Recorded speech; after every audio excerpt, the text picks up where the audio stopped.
Greetings, listeners, and welcome to The Spiritual Experience, a show where we share stories of life, love, and redemption for all of humanity on Earth. So sit back and enjoy. Try to identify with the speakers and not compare. Don't forget to subscribe on all podcast platforms. I'm your host, Jay Lewis, and here we go.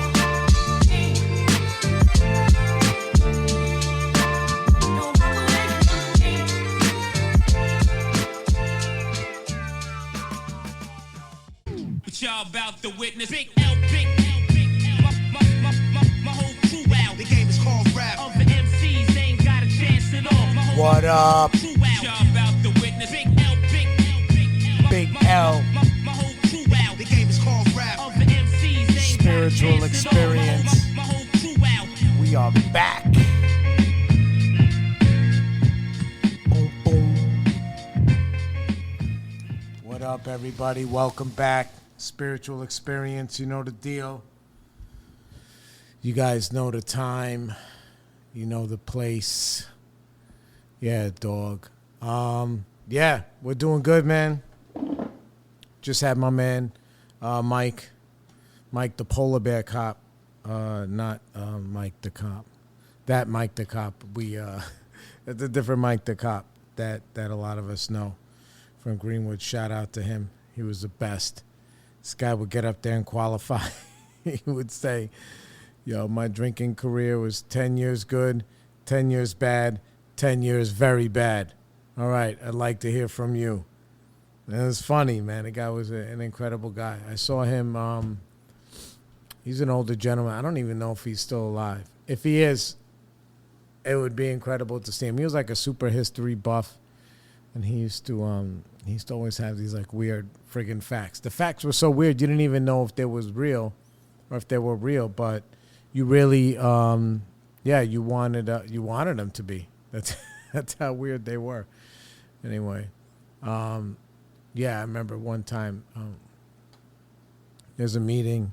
It's called Midday Sobriety 2 for 1. It's down there by Methodist Hospital. I call it 2 for none.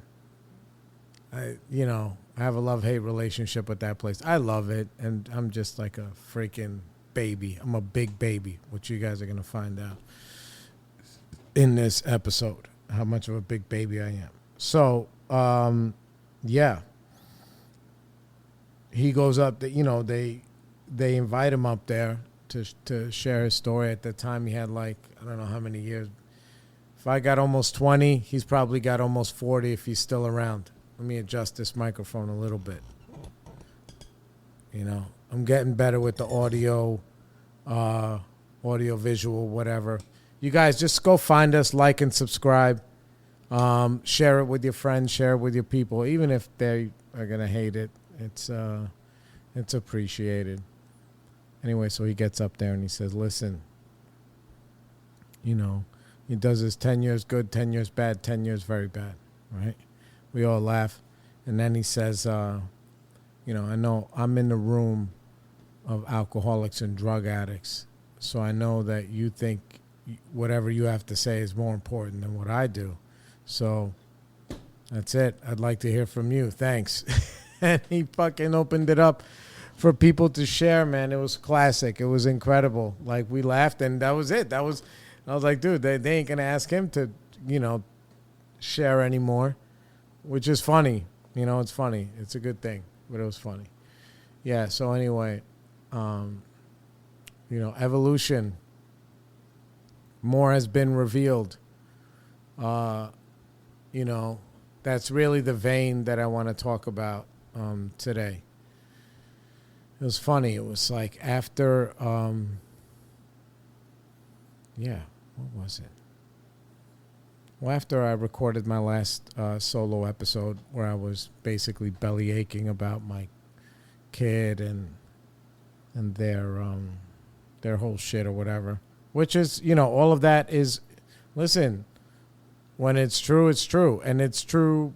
I'm depicting events, and then I'm also giving my perspective, flawed or not, and many times it's, who knows what it is. Either way. So that morning, I think that I forgot what day I recorded the episode. I recorded the episode on like a Saturday, whatever. Anyway, regardless, it was the next morning, and you know, I was whatever. I was prepping it for release, and no, I already released it, and you know, I released the episodes before they actually get uploaded or whatever. I said it, forget it, that's it. It's gonna drop on that day, whatever that day was, that Tuesday. So they come to step to me and be like, "Yo, just so you know, the other day," like, you know, and just try to explain themselves. They're like, "Yeah, the other day, I'm sorry."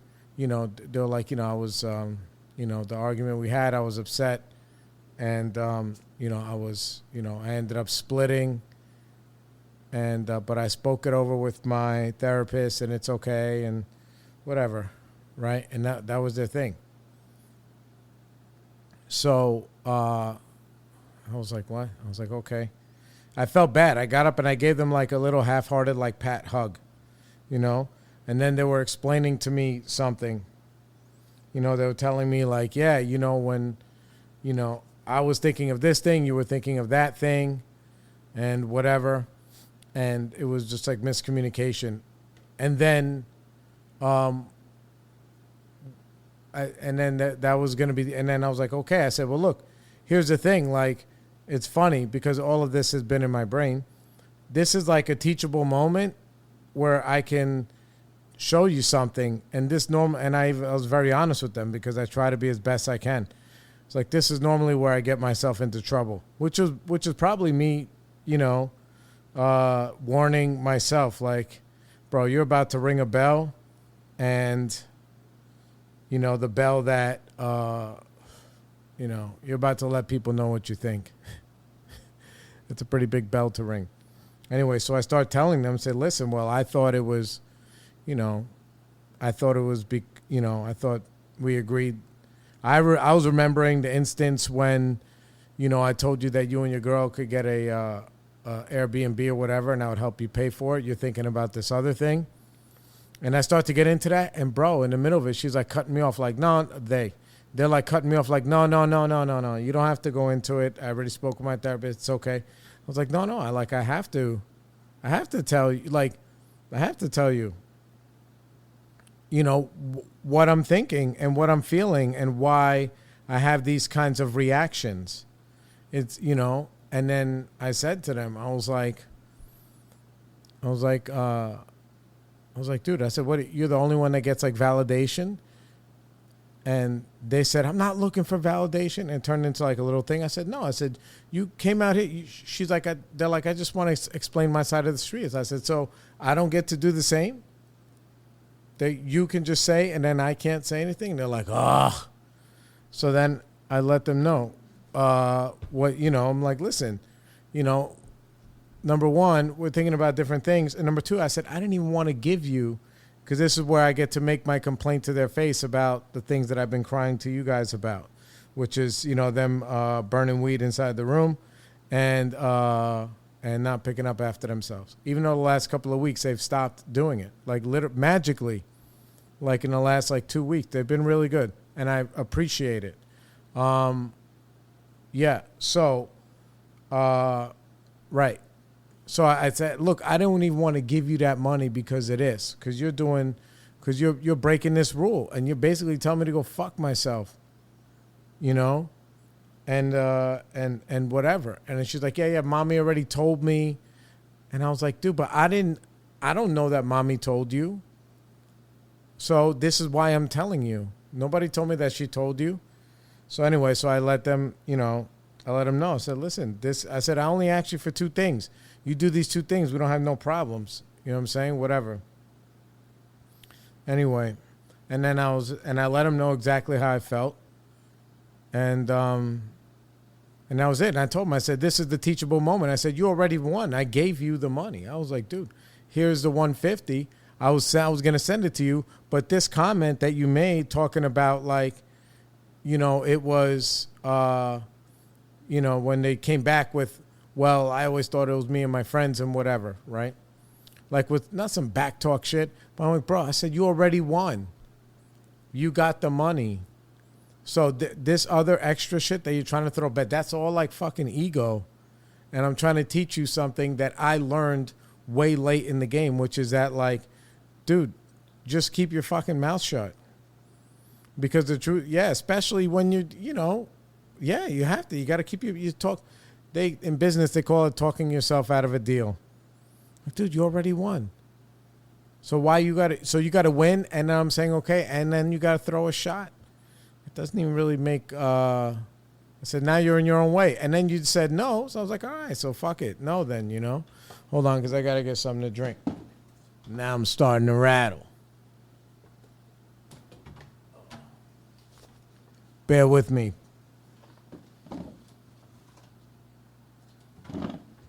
Okay, I'm back. Okay, yeah. I got some water. I've been trying to be healthy, and I'll tell you that in a minute. Anyway, so I try to teach them that, like, yo, you already fucking won, dog. Anyway, and then I told him, I said, listen, I'm sorry that you started splitting, and I hope you're going through that stuff with your therapist and find that's not the answer. Obviously, it's not the answer, whatever that is, right? So, and I'm saying whatever that is now, but in the moment, I didn't know what it was. So then I talked to my girl, and we find out, oddly enough, what splitting is. And I asked my girl, I was like, yo, she said, oh, she mentioned the same thing yesterday. She called it splitting on you or whatever. I was like, what the fuck is that? So when she said splitting on you, first when she said splitting, I was like, dude, she's like, yeah, I started splitting. So I spoke with my therapist and, now I'm okay. I'm like, dude, are you like, in my brain, I'm like, this girl's like cutting herself over this? You know what I'm saying? Because to me, splitting what? Splitting skin? Splitting fucking bananas? Like, what could splitting possibly fucking be? Right? What could it possibly be? So, within an hour or two, I start to say, and then I apologize to them. Now that there's there's a little bit of tension, but I'm like, dude, whatever. I go bring their mom to work. And I said, I sent them a message. I said, listen, because when M told me that splitting wasn't cutting themselves, when I first heard that, it was like cause for alarm. And I'm like, bro, like, are you that fucking, then I have a real problem if anytime somebody tells you something that you don't want to hear, you're going to go fucking hurt yourself, which has been a pattern for a lot of young people that I know. And I'm just like, dude, life is not going to hand you a fucking bowl of cherries. And that's not the answer. Just like drugs and alcohol, it's not always the answer. And eating and gambling and whatever, all the things, they're not the answer, Anyway, so I dropped my girl off and I was like, look. And I sent her a message because now it's like, sometimes things just need to be calmed down, We both said some shit, and then I sent her a text message, which I don't like to really do, but the kids that are born with their device as a limb, basically, a lot of them can't handle like face-to-face conversation. To them, it's very confrontational. It's almost like if you text somebody and they don't text back, and then you call them, they're like, oh my God, why are you calling me? Like, it's so rude to, not in a bad way, but just have a confrontation, to confront somebody, to approach somebody. Like, dude, like, nah. They're like, it's so weird, these kids, like, yeah. Anyway, so I'm like, all right, well, I'm not going to make them have a whole fucking sit down with me. So I said, listen, I'm sorry. When you said splitting, I thought you meant cutting, which was 100% my fault for not asking for clarification. I said a triggered part of that response, and I'm sorry. She says, it's okay. Do you know what I meant by splitting now? And I said, neither me nor your mom knows, but we're just happy that it's not that. And also, instead of me saying, like in the previous fight when I was like, if that's whatever, is that how you want to remember? It's fine. I said, instead of me saying that, which is disregarding and a poor choice of words, I should have said, I remember it differently. I remember it differently. I can see how that would make someone angry, and I was wrong for that.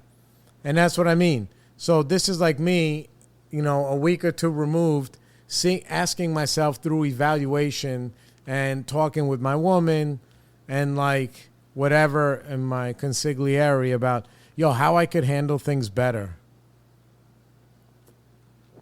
Not just you better do my will and you better think like me. Like, how do I handle things better? This is all fucking AA.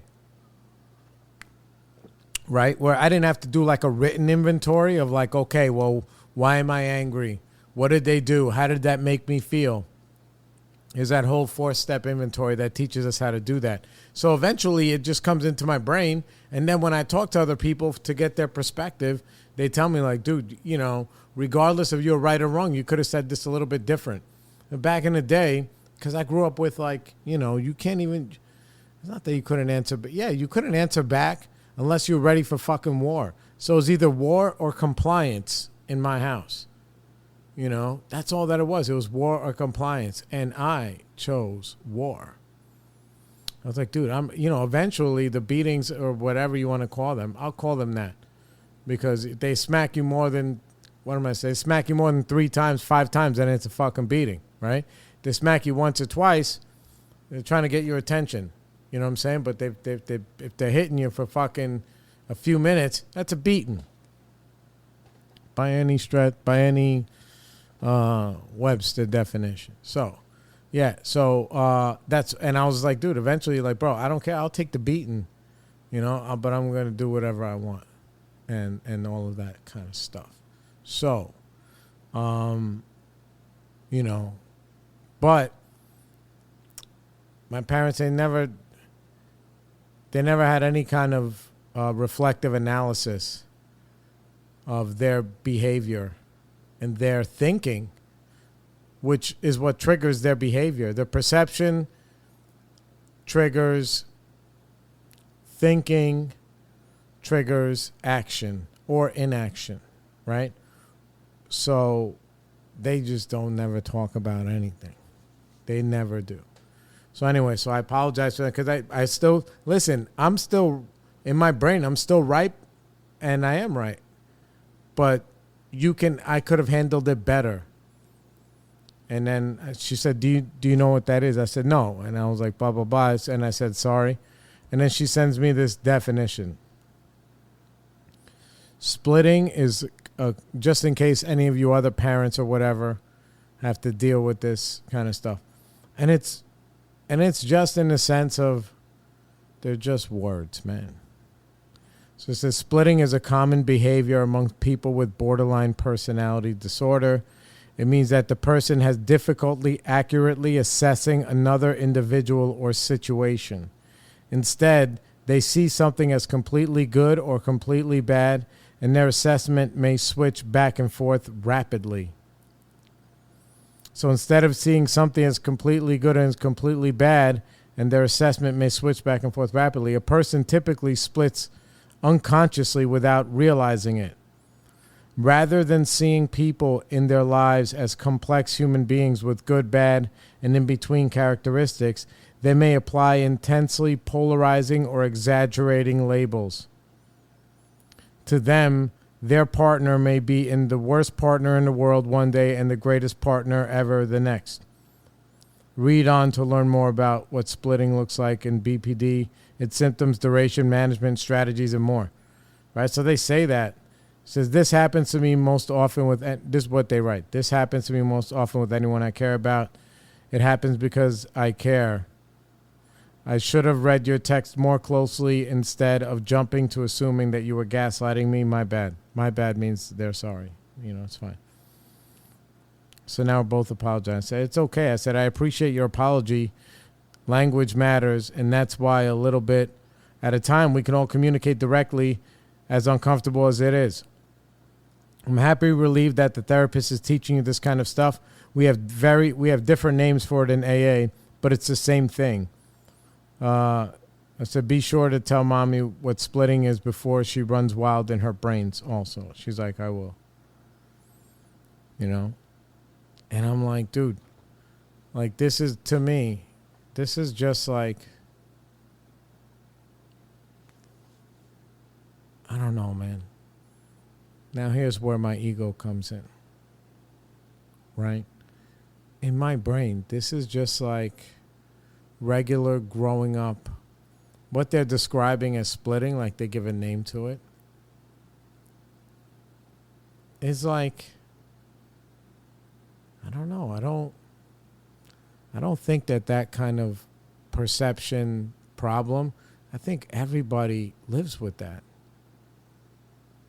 It's just it's very hard for any human to be objective. It's very hard. I've yet to run into people who know how to do that without it being a learned skill, meaning like instinctively they are objective and they are, what do you call it? Empathetic, and they're open-minded to being wrong. My little one, the little boo, she's naturally like that, which is why she's the best thing on earth, man. She's fucking all 12 steps. She's everything, man. Oh my God, she's the fucking best. So, but I guess in my brain, and this is where like I talk about it with you guys and I talk about it with other whatever. I'm like this open book, man. But I'm like, bro, I don't think that should, because you think like that, I don't think you should classify, that should classify you as like having some kind of disorder. You know? Like some kind of mental, I don't know, I would even say mental illness. You know? To me, that's just like being fucking selfish and self-centered. That's what that is. And you have to learn how to not be like that. I don't know if they're taking medication for that quote unquote disorder. You know, I don't know if they are. You know? Yeah. I don't know. But I hope not. Because I'm like, dude, medicine doesn't fucking cure that. It's just going through stuff like this and learning and having conversations where you can possibly be wrong. It's just like, you know, I think that's the answer. It's not always medicine. Anyway, so, and then I explained to them, I said, just so you know, my words are just different when I'm saying language is important. Most times alcoholics suffer from making choices based on the same idea of splitting, where all we see is ourselves and go into self-preservation because we feel like we are the victim, and we block everything and everyone's point of view out for those moments. And they can last for years or until we learn how to not do that. One way is by asking ourselves, what do we really want? This is what they teach you in AA. What do we really want? We want our thoughts and feelings to matter. That's at the bottom of everything. We just want to matter, bro. So we want validation, which is the word that I use. I said that's our term. And the best thing you can do for somebody that you love is to give them that. Give them a chance to say their side of the street so we can figure out the solution where everyone feels heard. So when I say validation, that's what I mean.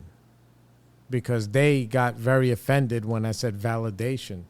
I said, so you get validation? I don't get any? And she was like, I don't need validation. I was like, oh, you know, maybe that was a triggering thing. So, and I said, sorry, the text was so long. But, yeah. And now we're okay. You know, now we're okay. So, you know, the point is that, you know, things evolve, and including myself, where a week or two ago, I didn't see anything wrong. A week and a half ago, I didn't see anything wrong with the previous interaction I had with them, because that's the way people spoke to me. You know, that's the way they spoke to me. Bro, you know, everybody, here's the thing. Everybody remembers it however they need to. You know? However they need to tell themselves whatever story, it's perception, whatever story that they're telling themselves. You know, my cousin Glenn is a lot like my littlest kid. and also my cousin Myra, where they just like, they have a better they have better emotional and mental vision where they can see the whole story, or more story than their own part, more than their own side. They're very empathetic in that way, and it's bizarre, in sense of my cousin Glenn, his ex-wife was like fucking whatever, the opposite of that, Anyway, but him and my cousin Myra, they have like the same kind of demeanor, which is weird that they're both like that. That they're like a little bit, if you go to them and you're like letting off a clip about, well, this person did this, and this, and if you're looking for like a high five and whatever, they're not going to give it to you. They give you like a love tap. Like, yeah, I get it. I get what you're saying, but maybe blah blah blah, and then they'll see it from different perspective, and it's not always opposite of you, so you don't feel like, I can't talk to them about anything, but they lead with love, man. The two of them, it's fucking crazy. I don't know how they're naturally like that, but they do. Considering that they both had a couple of rough friggin' marriages or relations, however you want to call them, The two of them have every right to be cynical and angry at everybody, and they don't. They don't. They're like, yeah. My cousin Glennie gets a little cynical, and rightfully so, but he's not, he knows there's good out there, And maybe it's because he's so good. And that I would never be where I'm at without him. And without my cousin Myra. Because even in my darkest days of my childhood, they were dark for me. I didn't even know what it looked from the outside. Maybe it looked at it the same way that I look at my kid, which is like, oh, this is just regular life. But when you're a young person, I was closing doors on myself and I couldn't stop doing it. And they were always letting me know that I was loved and that everything was, and I was going to be okay. It's going to be okay. It's going to be okay. They didn't give me like a lot of instruction, They gave me a lot of love and they gave me some direction. Like, maybe this is, maybe this isn't, maybe this is. Like, it was never, yeah. So, but most people are not like that. Most people are like the way that I was and the way that my kid is. So I'm happy that they're getting help in that way. Because if I can't, there's another story that goes in the same freaking vein, And I did really good about that. I don't know if I told the story already, so I'm going to tell it again, and I'm friggin' sorry if I did.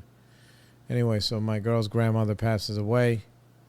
We're all eating in a restaurant, and she'd been sick for a few years, and she'd been in the hospital. You know what I mean? Anyway, so the middle kid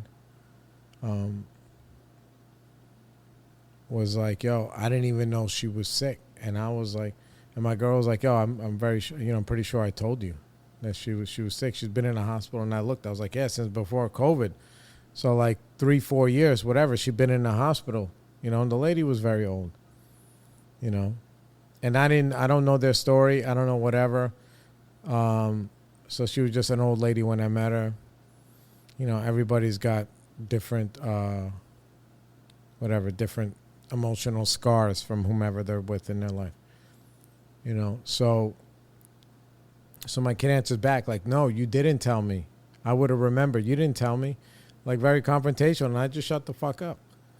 Because what I felt like saying was like, all right, me objectively, what's the truth? I don't know if she told you. I don't know if she didn't tell you. But I know this, that means it must have been 3-4 years since you even asked about your great-grandmother. Because if you did, any time, we would have just been like, yo, she's in the hospital. So if you didn't know, that means also you ain't asking. So what kind of grandkid are you that you ain't asking about your great-grandmother? That's what I was thinking, but I just shut the fuck up, you know, because I don't get involved in between the two of them, because it's just too, that's how I lose, by trying to mediate. I'm like, you know what, because I get very sensitive. I say it all the time. Look, I always say, nobody could disrespect my woman except for me, and I don't even fucking do it. Not on purpose, but I promise you, nobody else can. So to me, that's like bullying. When somebody, especially when the kid talks to them in ways that I feel is disrespectful, I'm like, dude, like if you were not her offspring and there was a guy at the next table and he said that, you're putting me in a position where, like, listen, we have bail money in a shoebox somewhere. I promise you. And it's all right. I'll be okay, you know, and I'm going to smack the guy with a fucking chair because I have to. You know, you're putting me in a position where I got to defend my woman, and it's not going to end well. I don't care. I don't even care if I lose. I don't even care if I lose. And this is not me being tough, it's being whatever. Like, I would lose if I do nothing. You know what I mean? And it's funny because, like, a fight almost broke out in that same restaurant we was eating at while we were eating. Somebody else came in there and he was talking to the counter guy, and I guess the counter guy was disrespectful to him and his woman. It had to be because his woman was also there, and the dude walked around, came behind the counter, was ready flexing on the guy. And the guy backed down or whatever. You know what I'm saying? And that was it. I was like, oh, well, he did what he had to do. At least he didn't have to slap the guy. Thank God. You know? So that's like the story of our life, you know, the evolution. How do I learn more? How do I be better? How do I want to spend my time? You know, do I want to spend my time like in that loop of I'm not always right. I'm not. And I'm pretty smart. I'm pretty perceptive as far as stuff goes because I have all these freaking tools. You know, and then mind you, after I went for my swim last week, right? After that, I tested fucking positive for COVID. I felt something in my chest, like deep in the middle of my chest, right? I tested positive, and I was like, oh shit, I finally fucking got this thing. Meanwhile, I took the first round of vaccines 2 years ago when they first came out, when everybody was writing the fake cards and people were losing their jobs and all this other stuff. I took the Pfizer 2-shot, and I complain about it all the time because of the brain fog that I still have, right? Now, mind you, I am a subscriber of alternate media news sources. You know, I shout them out all the time. I suggest you subscribe all the time.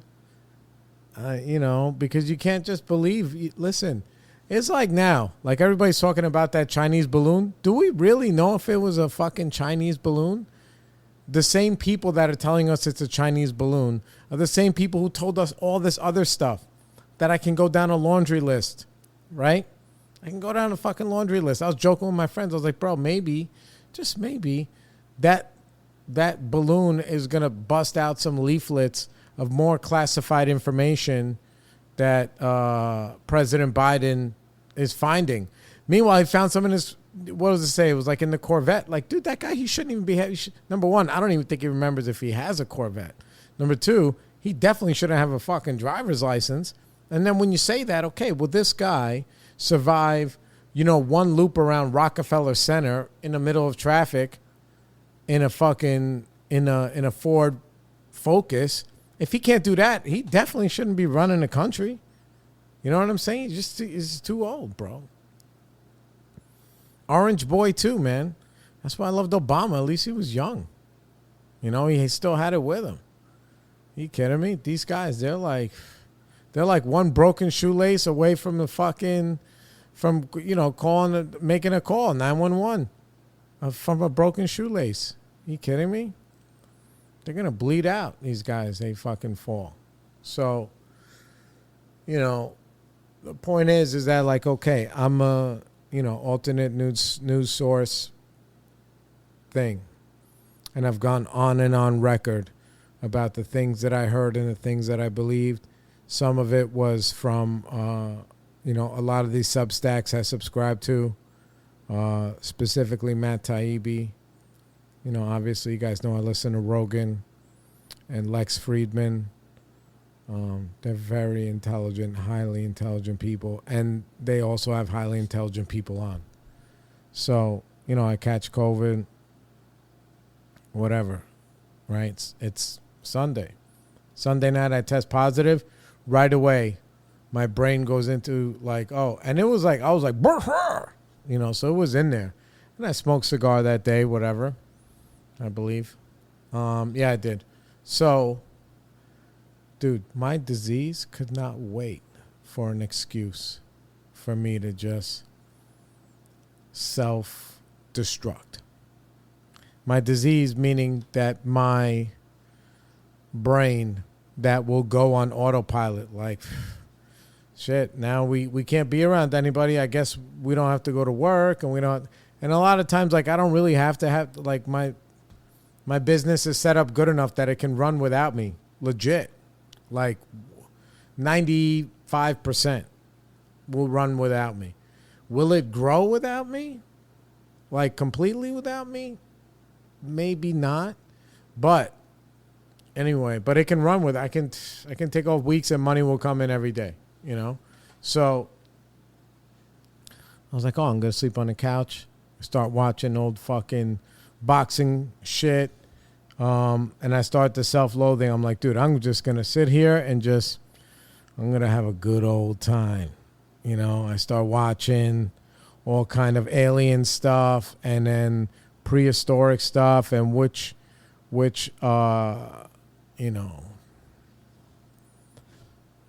civilizations were here first and how that's not all the way fucking true, and Randall Carlson shit. And anyway, so I'm like, I couldn't wait to just be like a fat fuck. And that's what I did, man. I ordered Chinese food. Shout out for the Wuhan. I was like, dude, I'm going to order Chinese. I had like fried chicken wings and dumplings and all of the things that, like, because I was doing really good for the past couple of months, like in the gym, kettlebell shit, the walking shit. I was trimming down. I'm looking good. I was. Now I'm a fat fuck. But I'm going back to the gym starting tomorrow. So I couldn't go to the gym. And, I just used it as an excuse. And that excuse lasted like maybe 2 days. By the second day and a half of me being like that, dude, I was already like ready to just jump out the window. But I couldn't really be around people. But I was like, listen, I kind of work I work by myself in the shop. I do. My guys are out there doing, whatever. And a lot of times I'm dolo in the shop, man. I got my dub reggae bumping, doing my thing. So I was like, dude, as long as I can make it there without going crazy, I'm going to do it. I'm smart enough that I'm not going to be around people. I wouldn't say smart. I'd say respectful. I was respectful enough that I was testing myself every couple of days, and I was still testing positive, right? So I right away, and I go on freaking Facebook on that Sunday. I'm like, listen, this is where I was today. I was at this meeting, this live AA meeting, and I was with my polar bear people in the lot. Boom. So anybody who's friends with me, whatever, they could see it. So I did that, and that way if they felt comfortable, they could test themselves. If not, whatever. That was like Sunday night, Monday. I'm testing negative, But anyway, I've been a very healthy guy, considering, I'm overweight, but it's not really fat. I call myself a fat ass because I don't look as good as I did when I was like in my mid 30s, when I was like 170 something, but I was jacked. I was freaking yoked. You know, when I met my girl, bro, I was in peak physical condition. Like, it was ridiculous. You know, even the first time I took my shirt off in front of her, she was like, fuck. I was like, that's right, bitches. You know what I'm saying? Time to Jimmy Snooker that ass. So, even now, I just look like somebody who used to be in shape. But there are people who are my age that, bro, they are not. They're fucking falling off the fucking wagon. Fast food and blubber fucking everywhere. You know what I mean? They just are. They don't take care of themselves. For whatever reason. I'm not even judging them. But, like, people, you know, it's always a compliment when I tell somebody my age and they're like, oh, wow. Damn, man, you look fucking great. Even the young guys in the gym, they're like, holy shit. I got 20 years on one of this other kid that was helping me out. He was shocked. He was like 23. I'm like, bro, I'm 43. You know what I'm saying? I could still run fucking 10 miles. You know, I still go. Now I'm going in the ocean, whatever. But I take all the vitamins all throughout this part of my routine. You know, I take the On It stuff, the daytime pack, the nighttime pack. You know, it's got like this stuff called Shroom Tech Immune. It's not like all woo-woo stuff, but it's got real stuff. You know, my boy Lamy laughs at me about the nootropics. You know, meanwhile, I mean, he's got some time over me. He's probably maybe like 10 years older than me in his mid-50s. He took every fucking booster. He took every shot. He's fucking vegan. He runs marathons. Bro, this guy was down for the count with the COVID. You know, he was fucked up in the game, right? Me, I do my fucking bro Rogan shit, right? I eat a lot of meat. I eat a lot of vegetables. I stay away from carbs. I exercise on a regular basis. You know, I don't like to sit still. I think I was talking about that last time where I'm like, dude, if I fucking sit still for a couple of days and I'm doing nothing, bro, my brain starts to eat at itself. It's bad. Bad for me. Maybe not bad for anybody else. Other people couldn't really notice it yet, but it was starting to come on like Thursday-ish. I was being a little bit cranky, you know, because I wasn't able to work out. I wasn't able to, you know, go to in-person meetings. I was going to Zoom AA meetings. So finally, by like Saturday, I was like, dude, I was like, you know, I was in bed, you know, mentally. I mean, I was still coming to work and doing some stuff, but I wasn't around any clients or anything, just to make sure, you know. And what's today? Today's Sunday, right? So and I knew, I was like, dude, if I test positive today, I can't go for my swim. It's 20 minutes in that cold ass water off of fucking Coney Island. I can't go. You know, it's disrespectful to everybody else. Now, nobody's checking me. When I first tested positive, I let them know, and I let my sponsor, Jim, know, you know, who's a lovely, lovely man. Yeah, let him know, because I'm just being respectful, you know, like not everybody believes what I believe. You know, mask, don't mask, this, that, whatever. Not everybody believes that, you know. So, yeah. Anyway, so I continue with my route, you know, with my vitamin, whatever, my zinc, vitamin D, all my other shit, you know. And anybody could say whatever they want. I didn't take any treatments. I didn't go to any hospitals. I didn't do anything.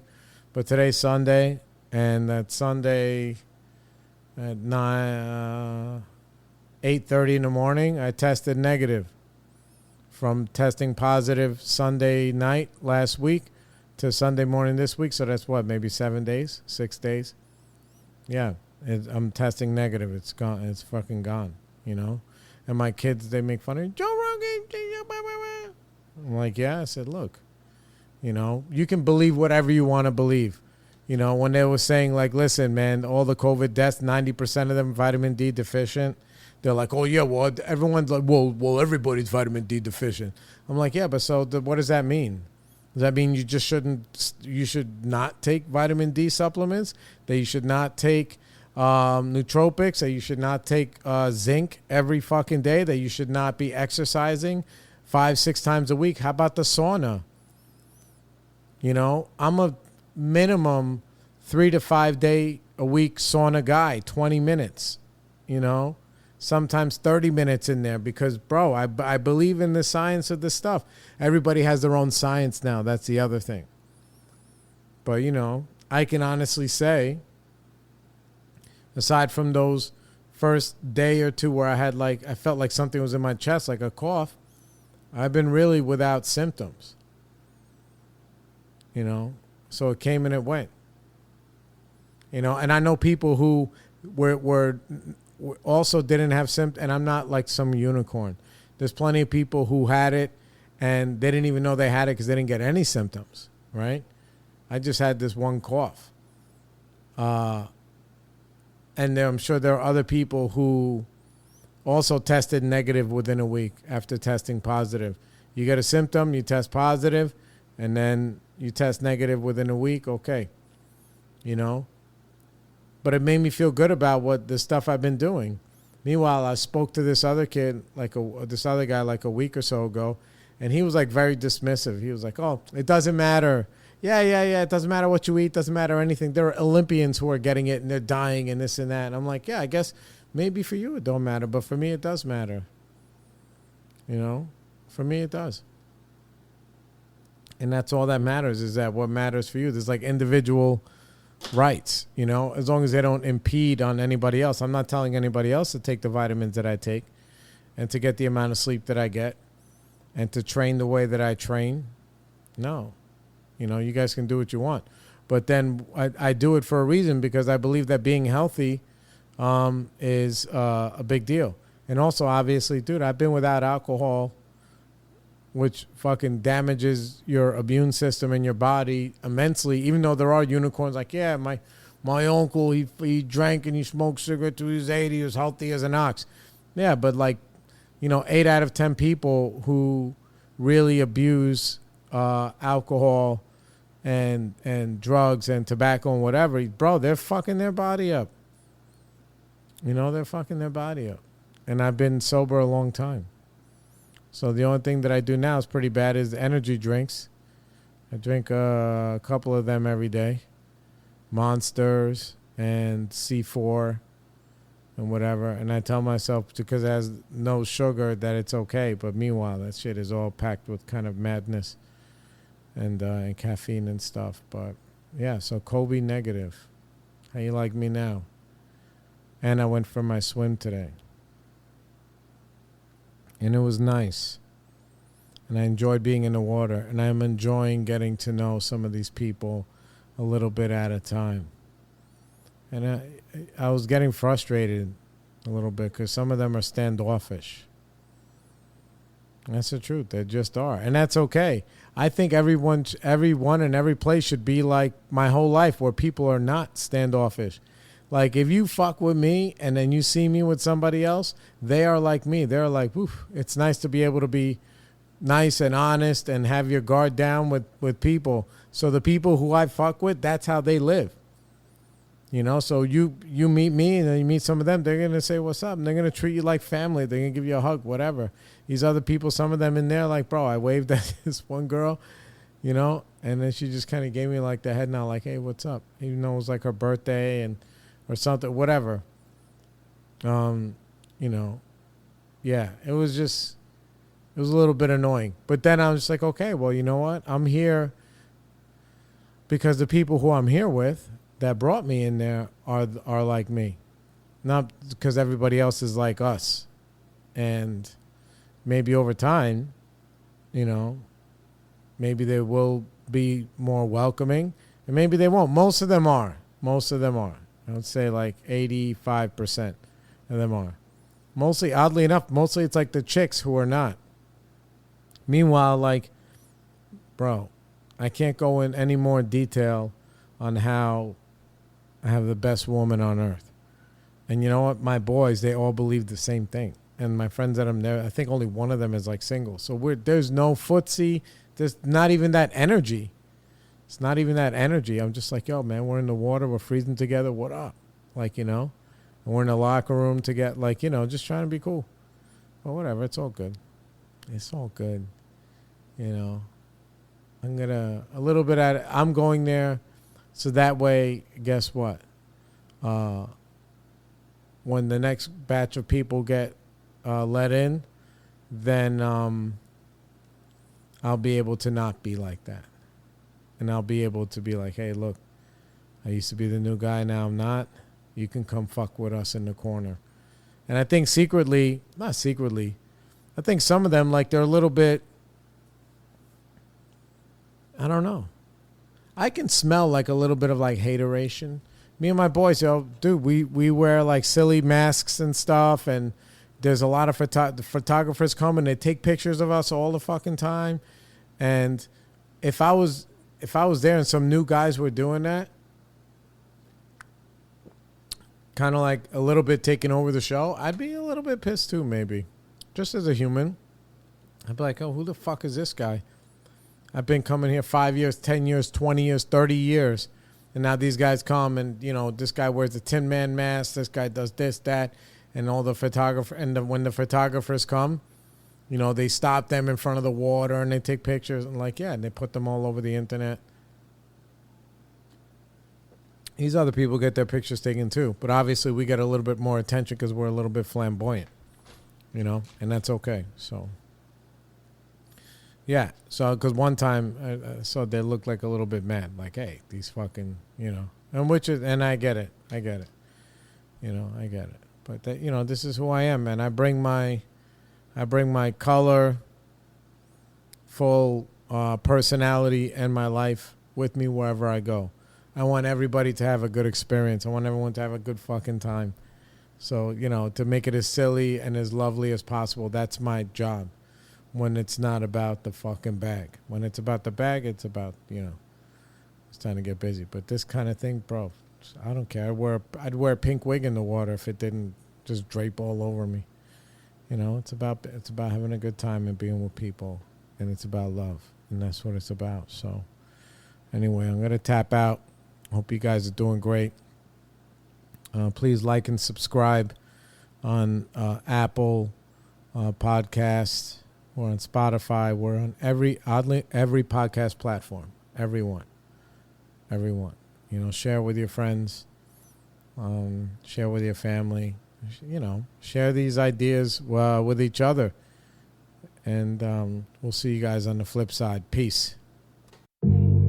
We want to thank you all for joining us today. And please don't forget to like and subscribe on all podcast platforms. And find us on Facebook where you can become part of our family. We'll see you around.